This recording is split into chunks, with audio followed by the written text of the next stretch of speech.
Manchester University is putting up my little opera, The Invention of Morel, which is kind of a period sci-fi romantic black comedy. Now, I've always had good luck with students putting on productions because they just have all this energy, and I cannot wait to see what your students can do. I'm really looking forward to collaborating with the singers, the designers and musicians and the composer Stewart Copeland into bringing this opera to life for the community.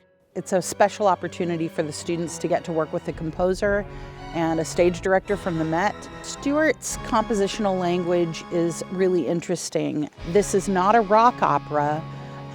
There's a full orchestra in the pit, strings and winds, just as you would expect. But there are some really interesting rhythmic elements that harken back to that percussionist that's in him.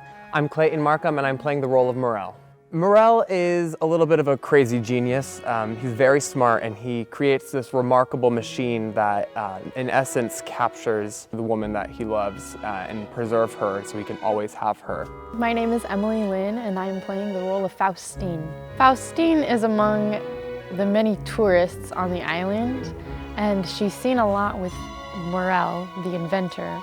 My name is Thomas Hall and I will be playing the fugitive. He is evading police and authorities, and the only place he can find any type of comfort in knowing he may not be caught is to escape to this island. Everyone has almost their own themes that are recurrent and come back throughout the entire process.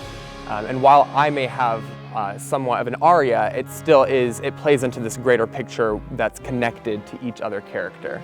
I'm especially excited for the musical challenges presented in this opera, like improvising rhythms or singing a high E, but I'm really excited to see how it comes out in the end. It's really special that we have this opportunity to do this at Manchester University. It's only been performed twice before professionally. Creating mannerisms and personality traits, and then in addition, bringing the music to life without any recordings and any other prior knowledge of what other people have done. It's an exciting, creative opportunity.